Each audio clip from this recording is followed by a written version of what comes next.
Deux classicos, un destin, le Real Madrid à l'épreuve. Bonjour à tous et merci de nous suivre pour les informations autour de la Casablanca. Nous l'ouvrons avec les 4 fantastiques. Le Real Madrid n'a plus réussi l'exploit au Santiago Bernabéu face à Arsenal malgré la présence de son quatuor offensif de stars. Vinicius Junior a sauvé l'honneur, mais le reste des 4 fantastiques a totalement déçu. Sur les 2 matchs face aux Gunners d'Arsenal, le quatuor n'a tenté que 5 tirs, un chiffre affligeant, d'autant plus que l'une de ces occasions résulte d'une erreur du défenseur central français, William Saliba. Triste constat pour 4 joueurs parmi les 15 meilleurs au monde, dont la valeur cumulée dépasse 650 millions d'euros. Certes, Vinicius Junior a essayé de prendre ses responsabilités. Il semblait être le seul à y croire et ça s'est vu justement sur l'engagement collectif. Le Real Madrid a parcouru 8 km de plus qu'Arsenal. Une donnée révélatrice. L'an dernier, les Madrilènes couraient moins mais compensaient justement par une meilleure cohésion. Aujourd'hui donc, cette saison, l'ajout de Kylian Mbappé et la perte de Toni Kroos perturbent l'équilibre défensif, désorganisent le pressing et expose un milieu de terrain transparent ainsi qu'une défense en souffrance. D'après AS, Vinicius Junior, malgré son implication, a de nouveau été sifflé par une partie du public du Bernabéu, comme cela avait été déjà le cas contre Valence et la Real Sociedad en Copa del Rey. Et si certains ciblent Vinicius Junior, Kylian Mbappé concentre lui aussi les critiques. Transparent lors des gros rendez-vous, on parle de l'Atlético de Madrid, du FC Barcelone, Arsenal, et bien oui, l'ancien parisien a manqué plusieurs pénaltys cette saison, comme à Anfield Road ou à San Mamés, sorti sur blessure mercredi dernier, chose qui agace encore les madridistas, même s'il ne l'a pas voulu. Il laissera ses coéquipiers sans lui en Liga espagnole à cause d'un carton rouge reçu face au Deportivo Alavés. Et pendant ce temps-là, Rodrigo Goes passe entre les gouttes. Son irrégularité ne choque plus vraiment et la presse n'en fait même plus un sujet. Voilà à quoi ressemble le Real Madrid version 2024-2025. Une équipe d'individualité brillante, mais sans lien. Entre sifflets, déséquilibre tactique, blessures et polémiques, les Galactiques ont encore beaucoup à prouver justement pour redevenir une vraie équipe.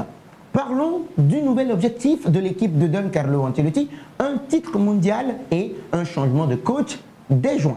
La Coupe du Monde des clubs, dans son nouveau format élargi, aura lieu en juin 2025 aux États-Unis et représente un enjeu bien plus important qu'il n'y paraît. Plus qu'un trophée, ce tournoi est vu comme une vitrine planétaire pour la Casablanca, notamment sur un marché stratégique comme celui de l'Amérique du Nord. Selon Marca, l'objectif est clair pour le Real Madrid, devenir le premier champion du monde de cette nouvelle formule et affirmer un peu plus l'image globale du club. Pour y parvenir, la direction veut tout mettre en œuvre pour préparer au mieux ce rendez-vous interplanétaire, dira-t-on finalement, quitte à anticiper le début d'un nouveau cycle, mais qui sera justement sur le banc du Real Madrid. Voilà la question. Carlo Ancelotti, malgré tout le respect qu'il inspire, semble en fin de cycle. Son coaching face à Arsenal a déçu et son départ vers la sélection brésilienne paraît de plus en plus probable. Eh bien oui, Florentino Pérez réfléchit donc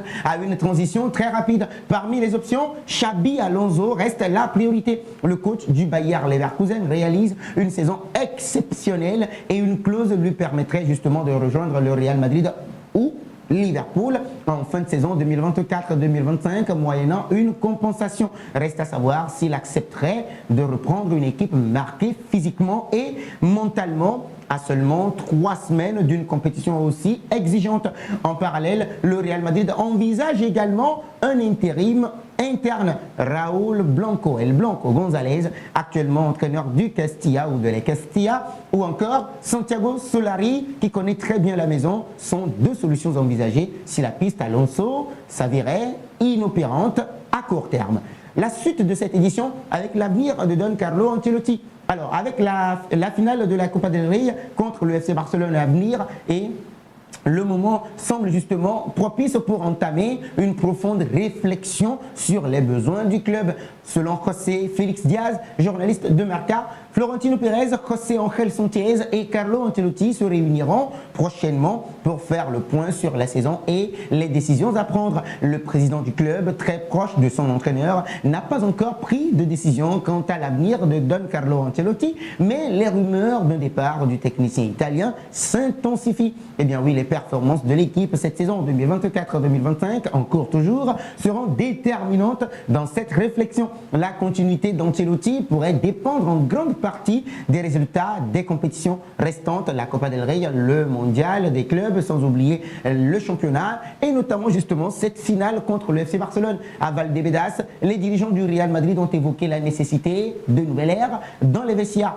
José Félix Diaz rapporte que des changements de joueurs sont envisagés et certains comme Lucas Vázquez et Luka Modric pourraient faire leurs adieux au club à l'issue de la saison. Ces départs, bien que symboliques de la fin d'une époque, ouvrirait donc la voie à de nouvelles recrues plus jeunes et plus dynamiques. Si les résultats ne sont pas au rendez-vous en cette fin de saison, l'équipe aura besoin de cette injection de fraîcheur pour retrouver la compétitivité qui fait la réputation du Real Madrid.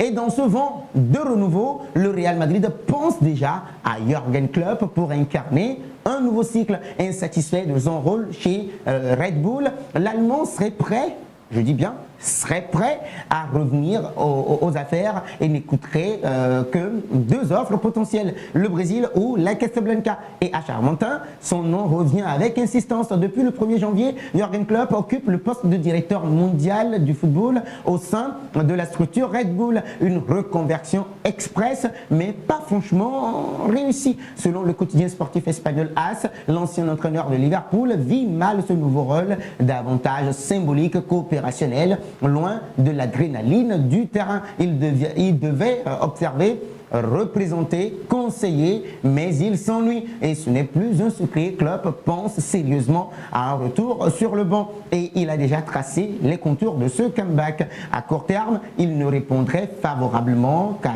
deux proposition, celle de la sélection brésilienne et du Real Madrid. Et bingo! Selon AS, le club merengue est justement en train de s'interroger sur l'avenir de Don Carlo Ancelotti, fragilisé par l'élimination, on le rappelle, en Ligue des Champions de quart de finale face à Arsenal. Klopp n'a pas encore décidé de quitter Red Bull, mais il est prêt à écouter une proposition. Nous terminons avec les deux classicos. Le Real Madrid joue son avenir immédiat sur 180 minutes face à son éternel rival, le FC Barcelone. Deux confrontations décisives pour l'honneur, les titres et l'avenir de Carlo Ancelotti. Une finale de Copa del Rey à la Cartuja et un choc décisif à Montjuic en Liga espagnole, comme le souligne le journal sportif AS. Remporter ces deux confrontations face au Barça, c'est non seulement s'adjuger deux trophées majeurs, mais aussi sauver l'honneur d'une saison jusque-là frustrante.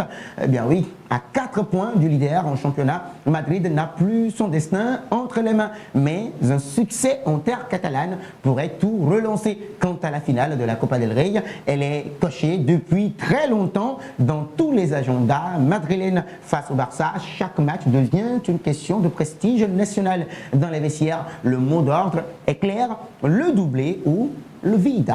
Battre le Barça ne signifie pas seulement soulever des titres, c'est restaurer l'orgueil du club et celui d'un vestiaire sous pression. Et au cœur de cette tempête, un seul homme, Don Carlo Ancelotti. Officiellement sous contrat jusqu'en 2026, l'Italien pourrait vivre ses derniers jours sur le banc madrilène. Son avenir, en tout cas, est suspendu à ces deux classicos. Une défaite dans l'un ou l'autre, eh bien oui, pourrait sceller son sort malgré son immense palmarès et son lien particulier assez fort avec le vestiaire madrilène. À Madrid donc, on ne vit que pour les titres.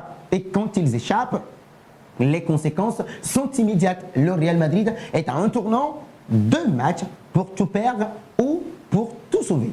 Eh bien oui, la question que nous vous posons est de savoir, le Real Madrid peut-il sauver, vraiment sauver sa saison en battant 2 fois le Barça? Partagez vos avis avec nous dans les commentaires. Et si c'est votre première fois de nous découvrir, n'oubliez surtout pas de vous abonner, de liker, de commenter et de partager pour que la vidéo soit recommandée à d'autres personnes.